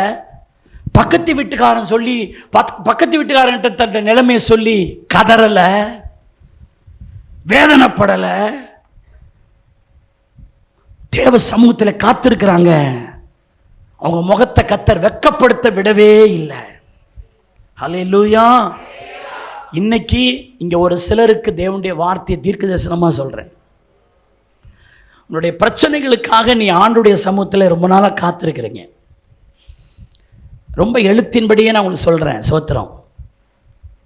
ஒரு 3 மாதம் நாளில் ஞாபகம் வச்சுக்க, இந்த தேதியில் தான் ஞாபகம் இதுங்க சொல்லுங்க. அன்னைக்கு அம்ராமுக்கு யோகபேத்தும் பிரச்சனை நடுவில் ஒரு 3 மாதம் காத்திருந்தாங்க. 3ஆம் மாதத்தின் முடிவில் ஒரு அற்புதத்தின் வெகுமதியை கர்த்தர் காண்பித்தது உண்மையானா, ஒரு 3 மாதத்துக்கு பிறகு நீங்கள் பல நாட்களாய் காத்து கொண்டிருக்கிற ஒரு பிரச்சனைக்கு அன்னைக்கு அம்பிரகாமுக்கும் யோகபேத்துக்கும் ஒரு வெகுமதியை தந்த அதே கர்த்தர், நல்ல கையை தட்டி பால்கனியில் இருக்கிற கீழே இருக்கிற கர்த்தருடைய பிள்ளைகள், அதே கர்த்தர் இப்பொழுது உலாவிக் கொண்டிருக்கிறார். அதே கர்த்தர் அசைவாடி கொண்டிருக்கிறார். அதே கர்த்தர் உன்னை நினைவு கூறும்படி, உன் கண்ணீரை துடைக்கும்படி, உன் வேதனையை மாற்றும்படி, உனக்கு நன்மை செய்யும்படி நல்ல அபிஷேகத்தில் நிறைந்து இன்னும் சத்தத்தை உயர்த்து. நீ பெற்றுக்கொள்ள போகிற நேரம் இது. உன் கண்ணீரை மாற்றும் நேரம் இது. கர்த்தர் உனக்கு கிரியை செய்ய போகிற நேரம் இது. வெறுமையா தட்டாத, நல்ல கை தட்டு, நல்ல தத்திர துதி. நான் விசுவாசிக்கிற ஆண்டவரே, நான் நம்புற ஆண்டவரே. ஹல்லேலூயா. அன்றைக்கு காத்திருந்த 3 மாதம் காத்திருந்த அம்ராமுக்கும் யோகபேத்துக்கும் ஒரு நன்மையை வரப்பண்ணின தேவன் நம்முடைய பிள்ளைகளுக்கு வரப்பண்ணுவீராக. ஹல்லேலூயா. உன் பிரச்சனைகளை கண்டு அவசரப்படாதே. தேவ சமூகத்தில் பொறுமையாய் ஒரு 3 மாதம் காத்திரு. கர்த்தர் உன் நிலைமைகளுக்கு மாற்றுதலாக நன்மைகளை வரப்பண்ணுவார். விசுவாசிக்கிற பிள்ளைகள் சத்தமா ஒரு அல்லேலூயா, இன்னும் ஒரு முறை சத்தமா ஆமென். கைகளை தட்டி கர்த்தரை ஸ்தோத்திரம் பண்ணுவோம். ஹல்லேலூயா. பைபிள் சொல்லுது, இந்த அம்மா குளிக்க வந்துச்சு. யாத்திராகமம் 2:5 சொல்லுது, அப்பொழுது அவருடைய தாதிகள் நதி ஓரத்தில் என்ன செய்தார்கள்? குளிக்க வந்தவங்க எங்க போய் குளிக்கணும்? நல்ல தண்ணி இருக்கிற இடத்துல போய் என்ன செய்யணும்? குளிக்கணும். நாணர்கள் ஓரத்தில் போய் உலாவுறது என்ன? இவங்க ஏன் அவருடைய தாதிகள் எங்க உலாவுறாங்க? நதி ஓரத்தில் உலாவுறாங்க. ஏன் உலாவுறாங்க? அவங்கள உலாவ வைக்கிறார் அவர். ஏன்னா பெட்டி அங்கத்தான் வருது. எங்க வருதோ அங்க அவர்களை உலாவும்படி அவரே நடத்துறாரு. நான் சொல்றேங்க, நீங்க விசுவாசிச்சீங்கன்னா கர்த்தர் உங்களுக்காகவே சூழ்நிலைகளை எல்லாம் மாற்றி அமைப்பார்.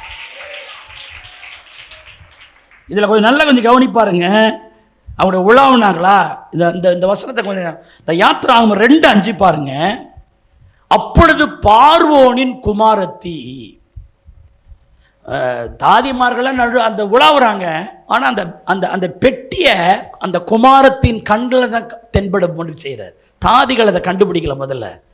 அப்பொழுது பார்வோனின் குமாரத்தி நாணருக்குள் இருக்கிற பெட்டியை கண்டு, அவ கண்ணில் தான் அதை காட்டுறார். அதை தன் தாதிகளை அனுப்பி அதை என்ன சொல்றா? என்ன அது, ஒரு பெட்டி வருது, அதை எடுத்துட்டு வாங்க அப்படின்றான். சோத்திரம். அந்த பெட்டியை யார் கண்ணில் பட வைக்கிறாங்க? தாதிமார்கள் கண்ணில் கூட பட வைக்கல. யார் கண்ணில்? சட்டம் போட்டானே உள்ள ஒருத்தவன், தோத்திரம், அவன் பொண்ணு கண்ணில் என்ன செய்ய வைக்கிறாருங்க? பட வைக்கிறார். 2:6 அந்த அம்மாவே அந்த பெட்டியை திறக்குது. யாரை வச்சு திறக்க வைக்கணும்? அந்த அம்மா தாதிமாமா. அது என்ன அந்த பெட்டியை பாரு, அப்படிலாம் செய்யல. கர்த்தர் பாருங்க இப்படி நடத்துகிற பாருங்க. அதெல்லாம் அது திறக்கணும் அவசியம் இல்லை. ஏம்மா நான் சொல்கிறேன், தம்பி அந்த பெட்டியில் என்ன இருக்குன்னு பாருங்கள், செக் பண்ணுங்க அப்படின்னு நான் சொல்லலாம்ல. ஆனால் அந்த அம்மாவை அதை எடுத்துன்னு வாங்கன்னு சொல்லி அதுவே திறக்க வைக்கிறார். சோத்திரம். அவள் திறந்தபோது பிள்ளையை என்ன செய்தாள்? கண்டா. 3 மாதம் அழாத பிள்ளை இப்போ என்ன செய்துங்க? என்னடா இது? அழ ஒரு காலம் உண்டு, சிரிக்க நகைக்க ஒரு காலம் உண்டு. பைபிளில் என்ன சொல்லுதா? நீங்களே ஏதாவது ஒன்று சொல்கிறது, சிரிக்க ஒரு காலம் உண்டான். தோத்திரம், அல்லேலூயா. பைபிள் அப்படி படிக்கிறீங்க, சோத்திரம். ஏன்னா நீ படிச்சுக்கிட்டு இருந்தால் தானே ஏதாவது அந்த அந்த அந்த ஃப்ளோட் வரும்.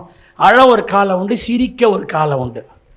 இல்லை நீ இப்படி சொல்ல, குபீர்னு சிரிக்க ஒரு காலம் உண்டு, அப்படி கூட சொல்லு. உன்னுடைய லாங்குவேஜ் அதுதானே, தோத்திரம். அப்போது அழ ஒரு காலம் உண்டு, நகைக்க ஒரு காலம் உண்டு, அமைதியாக இருக்க ஒரு காலம் உண்டு. 3 மாதமோ அந்த பிள்ளையினுடைய அழ சத்தம் வெளியே என்ன செய்யலை, கேட்கவே இல்லை. அது புலம்புற சத்தம் வெளியே கேட்கவே இல்லை. ஆனால் அந்த அம்மா பெட்டியை திறந்த உடனே பிள்ளை என்ன செய்தது?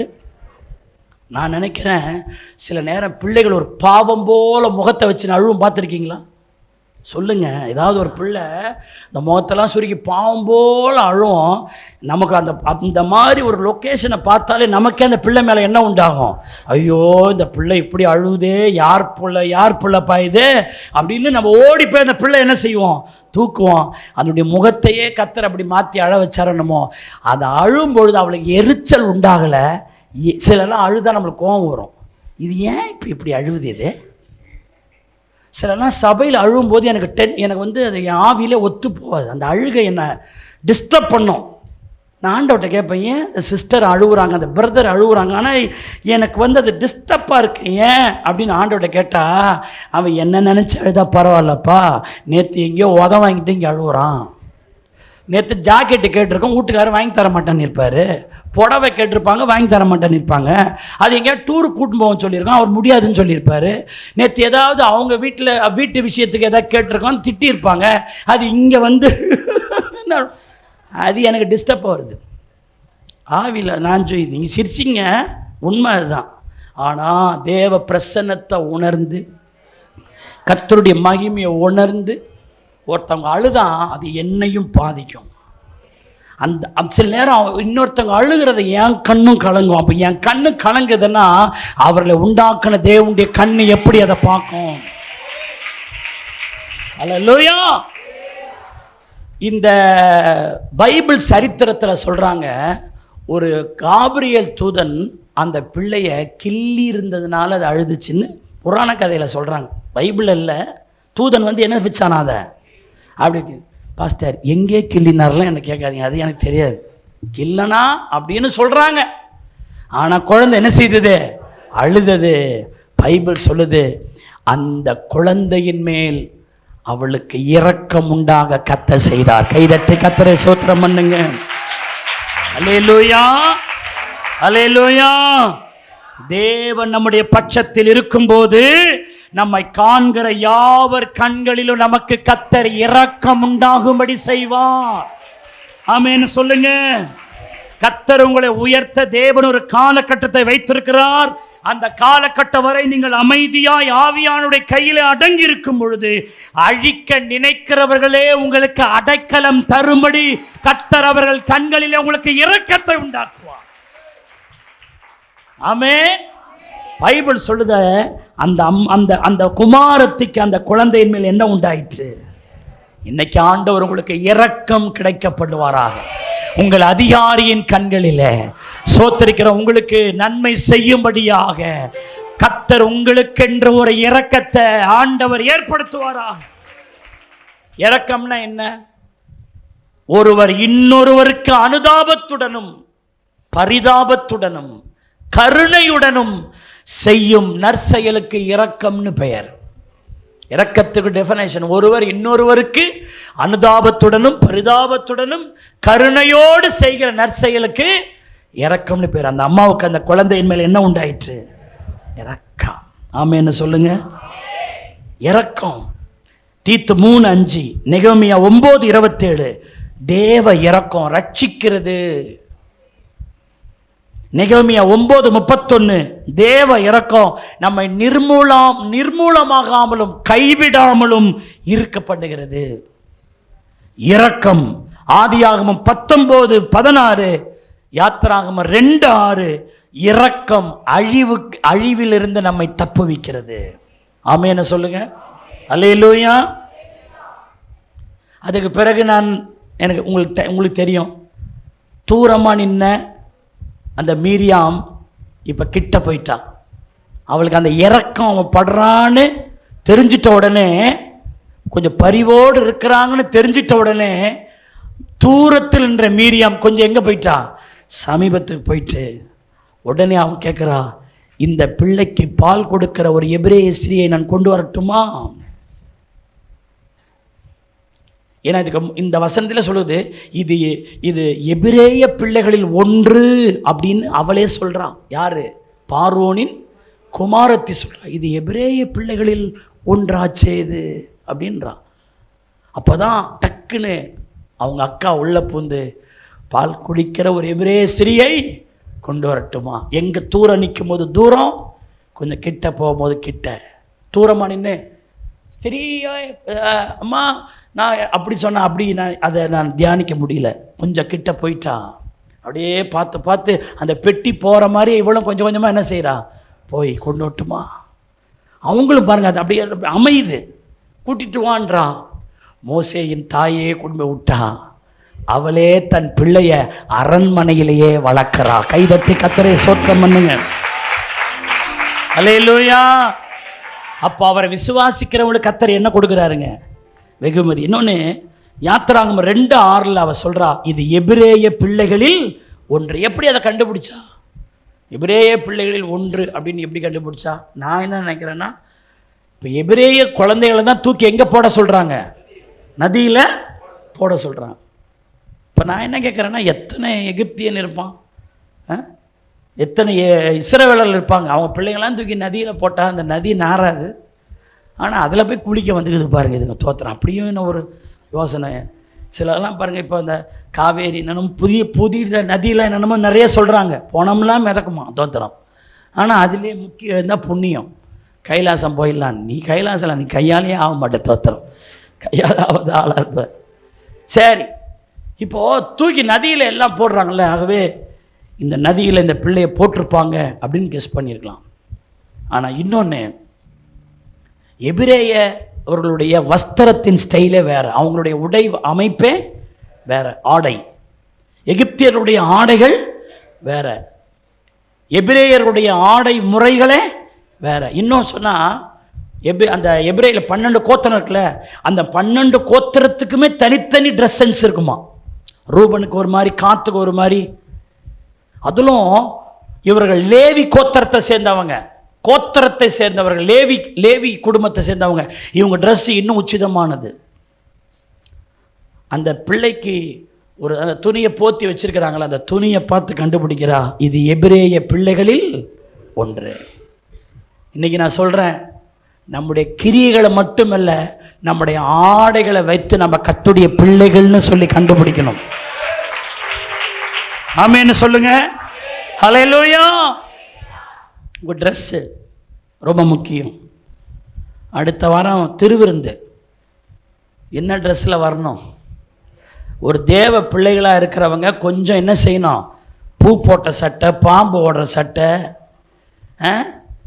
தோத்திரம் என்னென்னமோ ட்ரெஸ்ஸு, அதெல்லாம் உங்கள் சொந்தக்காரங்க கல்யாணத்துக்கு போட்டுணும் போ.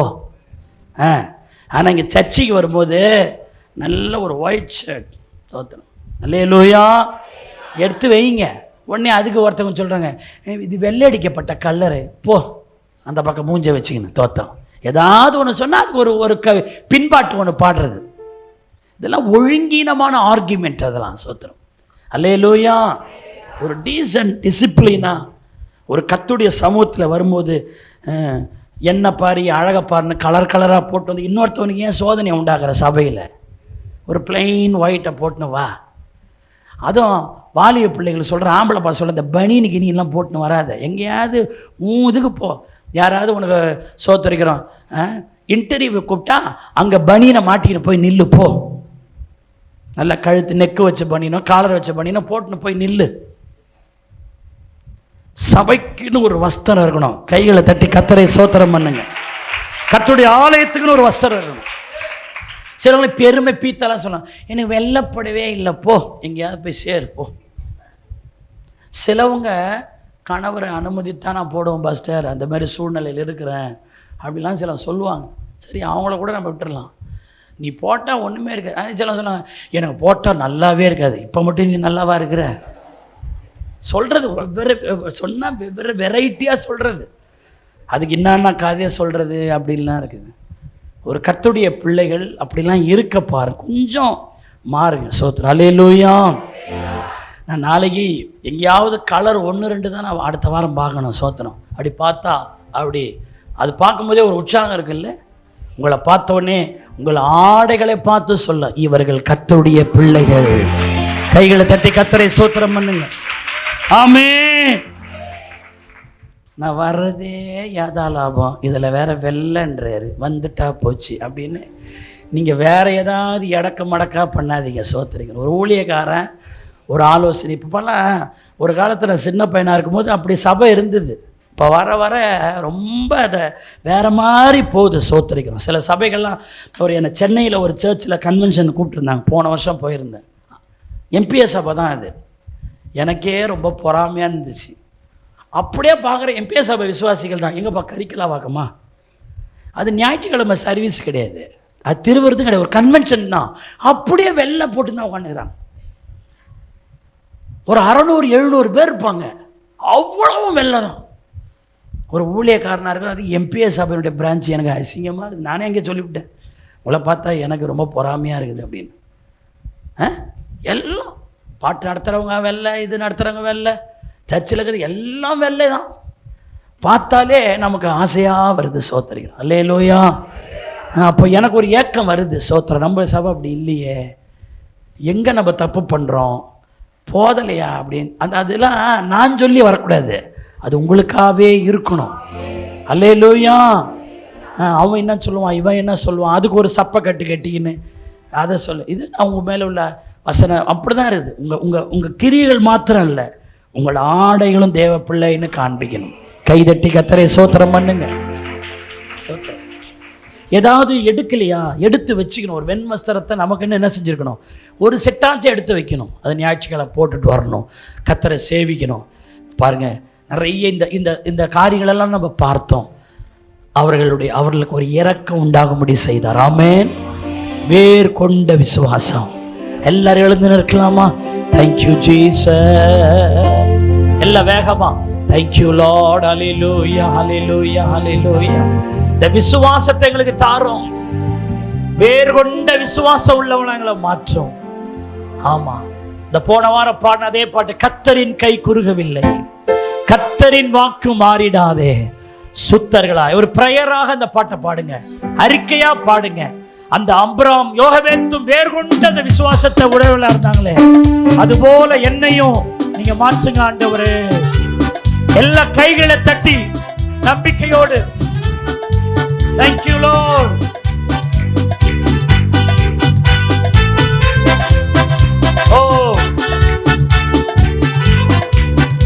Oh, நல்ல கைகளை தட்டி Jesus. கர்த்தரின் கை குறுகவில்லை, கர்த்தரின் வாக்கு மாறிடாதே. கர்த்தரின் கை குறுகவில்லை, கர்த்தரின் வாக்கு மாறிடாதே. சுத்தர்களாய் மாறிடவே சுதனர் புரிந்தனரே. சுத்தர்களாய் மாறிடவே சுதனர் புரிந்தனரே. விசுவாசியேடி பதறாதே, விசுவாசியேடி கலங்காதே, விசுவாசியேடி பதறாதே, விசுவாசியேடி கலங்காதே. விசுவாசத்தால் நீதிமான் என்று பிழைப்பான். விசுவாசத்தால் glory நீதிமான் என்று பிழைப்பான். பரிசுத்த ஆவியானவரே பரிசுத்த பாதையில் நடத்திடுவார். பரிசுத்த ஆவியானவரே பரிசுத்த பாதையில் நடத்திடுவார். கிருபையிலே வளர்ந்திடுவோம், வரங்களை நாடிடுவோம். கிருபையிலே வளர்ந்திடுவோம், வரங்களை நாடிடுவோம். விசுவாசியேடி பதறாதே, விசுவாசியேடி கலங்காதே, விசுவாசியே நீ பதறாதே, விசுவாசியே நீ கலங்காதே, விசுவாசத்தால் நீதிமான் வேண்டுமென்று பிழைப்பான். விசுவாசத்தால் நீதிமான் வேண்டும் பிழைப்பான். நெஞ்சமே நெஞ்சமே அஞ்சிடாதே, தஞ்சம் இயேசுவின் அரணே. அஞ்சிடாதே, தஞ்சம் இயேசுவின் அரணே. தம் ஜனத்தை சீக்கிரமாய் தம்முடன் சேர்த்துக் கொள்வார். தம் ஜனத்தை சீக்கிரமாய் தம்முடன் சேர்த்துக் கொள்வார்.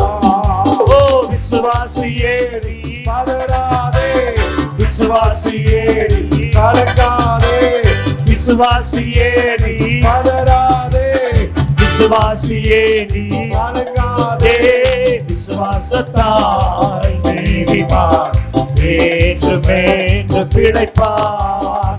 விசுவாசத்தால் நீதிமான் வேண்டுமென்று பிழைப்பான். திருச்சபையே திருச்சபையே கிரியை செய்வாய், அன்பில் பெருகிடுவாய். glory glory செய்வாய், அன்பில் பெருகிடுவாய், தலைமுறையாய் தலைமுறையாய் தழைத்திடர் புரிவாய். தலைமுறையாய் தலைமுறையாய் தழைத்திடர் புரிவாய். விசுவாசியே பதறாதே, விசுவாசியே கலங்காதே, glory விசுவாசியே பதறாதே, விசுவாசியே கலங்காதே, விசுவாசத்தால் நீதிமான் வேண்டுமென்று பிழைப்பான். விசுவாசத்தால் நீதிமான் வேண்டுமென்று. மேகம் போன்ற வாக்குத்தத்தம் சூழலின்று காத்திருக்க. ஸ்தோத்திரம். சூழலின்று காத்திருக்க, விசுவாசத்தால் உரிமை கொள்வாய், விரைந்து முன்னேறிடுவாய். விசுவாசத்தால் உரிமை கொள்வாய், விரைந்து முன்னேறிடுவாய். விசுவாசியே glory விசுவாசியே glory விசுவாசியே பதறாதே, விசுவாசியே கலங்காதே, glory விசுவாசத்தால் நீதிமான் வேண்டுமென்று பிழைப்பான். glory glory விசுவாசத்தால் ஸ்தோத்திரம் ஸ்தோத்திரம் ஸ்தோத்திரம் வேண்டுமென்று பிழைப்பான். விசுவாசியே பதறாதே, விசுவாசியே ஓ கலங்காதே. விசுவாசியே ஸ்தோத்திரம் ஸ்தோத்திரம் ஸ்தோத்திரம் நீ பதறாதே. விசுவாசத்தால் நீதிமான் வேண்டுமென்று பிழைப்பான். விசுவாசத்தால் நீதிமான் வேண்டுமென்று பிழைப்பான். Hallelujah. Hallelujah. வெளிய சட்டங்கள் 1000 இருந்தாலும் அம்ராமும் யோகபேத்தும் வேர் கொண்ட விசுவாசம் உள்ளவளா இருந்தாங்க. ராஜாவின் கோபத்துக்கு பயப்படல. அந்த வேர் கொண்ட விசுவாச கிரிகளிலே வெளிப்பட்டது. அந்த தேவன் மேல் வச்ச அன்பில அந்த கிரியை செய்றாங்க. நாணல் பெட்டியில வச்சு நோவாவின் பேழையை போனது போல அந்த பேழையை போக பண்றாங்க. முன்னோர்களின் விசுவாசத்தை பார்க்கிறாங்க. அம்ராமும் யோகபேத்தும் அவங்க பெற்றோருடைய விசுவாசம் அவங்களுக்குள்ள, அம்ராமும் யோகபேத்தின் விசுவாசம் அவங்களுடைய பிள்ளைகளுக்குள்ள இருந்தது.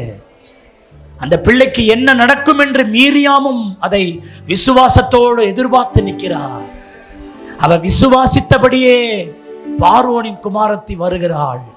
இரக்கம் கிடைக்கிறது. எந்த நதியிலே தூக்கி போட வேண்டும் என்று பார்வோன் சொன்னானோ அதே நதியிலிருந்து பார்வோனின் குமாரத்தை அந்த பிள்ளையை தூக்கி எடுக்க தேவன் செய்தார். அந்த பிள்ளையை கர்த்தர் அங்கே வளர பண்ணினார். இன்னைக்கு நீங்களும் ஆண்டவர் விசுவாசிங்க. இன்னைக்கு ஆண்டவரோட திட்டமா பேசியிருக்கிறாரு. நீ ஒரு 3 மாத விசுவாசத்தோடு காத்திரு. கர்த்தர் உனக்கு ஒரு நன்மையை வர பண்ணுவார், ஒரு பலனை கர்த்தர் வர பண்ணுவார். அப்ராமுக்கும் யோகபேத்துக்கும் நன்மை செய்த கர்த்தர் எதிர்பார்த்து கொண்டிருக்கிற, விசுவாசித்து கொண்டிருக்கிற உனக்கு தேவன் ஒரு பலனை தருவார், கண்ணீரை துடைப்பார். ஹல்லேலூயா. Thank you Jesus. பிற்காலத்தில் தேவன் மகிமையான காரியத்தை செய்தார். ஜெபம் பண்ணலாமா? எங்களை நேசிக்க நல்ல பிதாவே, இதோ உம்முடைய ஆராதனையிலே மட்டும் எங்களுக்கு நல்லவராய் வல்லவராய் போதுமானவாது நடத்தின கிருபைக்காக ஸ்தோத்திரம். இந்த வசனத்தில் எங்களுக்கு சொல்லி கொடுத்து நடத்தினீங்க. இந்த இன்றைக்கு வேர் கொண்ட விசுவாசம், பலன் பெறும் விசுவாசம் என்று எங்களோடு சொன்னீர். ஆண்டவரே சோத்திர, பிள்ளைகளுக்கு பலன் வரட்டும். இந்த வேர் கொண்ட விசுவாசத்தில் பிள்ளைகள் நிலைத்திருக்க, சொல்லப்பட்ட எல்லா வார்த்தையிலும் பிள்ளையுடைய வாழ்க்கையில் நடக்க, இந்த ஜப நாட்களிலே அதிகமாக ஜெபிக்க பிள்ளைகளுக்கு உதவி செய்யும். மனதார அப்படி பிள்ளைகளை வாழ்த்துற ஆஸ்வதிக்கிறேன். பிள்ளைகளோடு நம்முடைய கிருபையின் சமூகம், அவருடைய வீடுகளில் இயேசுவின் ரத்தம், அவருடைய வாகனங்களில் இயேசுவின் ரத்தம் இந்த வாரத்தில் அவர்களுக்கு கிடைக்க வேண்டிய நன்மையெல்லாம் கிடைக்க உதவி செய்யும். இயேசுவின் நாமத்தில் ஜெபிக்கிறோம் ஜீவனுள்ள நல்ல பிதாவே. நம்முடைய கர்த்தராகிய இயேசு கிறிஸ்துவின் கிருபை, பிதாவாகிய தேவனுடைய அன்பு, பரிசுத்த ஆவியானவருடைய அந்யோன்ய ஐக்கியம், சிநேகம், வழிநடத்துதல், பாதுகாப்பு, பராமரிப்பு இன்றும் சதா நாட்கள் கிறிஸ்துவின் வருகை பரியந்தமும் நம் அனைவரோடு கூட இருப்பதாக. ஆமென். சத்தத்தை உயர்த்தி சொல்லுங்க, மாரநாதா. 3 முறை சத்தமா சொல்லுங்க, இயேசுவின் ரத்தம். Praise the Lord. சோத்ரே, எல்லாரும் சேர்ந்து ஒரே குரலா சொல்லுங்க, என் ஆத்துமாவே முழு உள்ளமே உடைய பரிசுத்த நாமத்தை சோத்ரி. என் ஆத்துமாவே கர்த்தரை சோத்ரி. செய்த சகல உபகாரங்களை மறவாது, அவரின் அக்கிரமங்கள் எல்லாம் மன்னித்து, என் நோய்களை எல்லாம் குணமாக்கி, பிராணனை அழிவுக்கு விலக்கி மீட்டு, கிருபையினாலும் இரக்கங்களினாலும் முடிசூட்டி, நன்மையினால் என் வாயை ஆக்கி, கழுகு சமானமாய் திரும்ப என் வயதை வால வயது போல் ஆக்குகிறார். ஹல்லேலூயா. Thank you Jesus. இயேசு என்னை கைவிட மாட்டார், இயேசு என்னை கைவிட மாட்டார். பெரும் புயல் வாரினும் பெரும் காற்று வீசினும் அவர் என்னை கைவிட மாட்டார். விசுவாசத்தோடு, இயேசு என்னை கைவிட மாட்டார், இயேசு என்னை கைவிட மாட்டார். பெரும் புயல் வாரினும் பெரும் காற்று வீசினும் அவர் என்னை கைவிட. விசுவாசத்தோடு, இயேசு என்னை கைவிடவில்லை, இயேசு என்னை கைவிடவில்லை. பெரும் புயல் வாரினோ பெரும் காற்று வீசினும் அவர் என்னை கைவிடவில்லை. அல்லேலூயா, அல்லேலூயா, அல்லேலூயா. அவருக்குள் ஆழமான வேர் கொண்ட விசுவாசத்தில் இருப்போம், பலனை பெறுவோம். கர்த்தர் நம்மை ஆசீர்வதிப்பாராக. ஆமென், ஆமென், ஆமென், ஆமென்.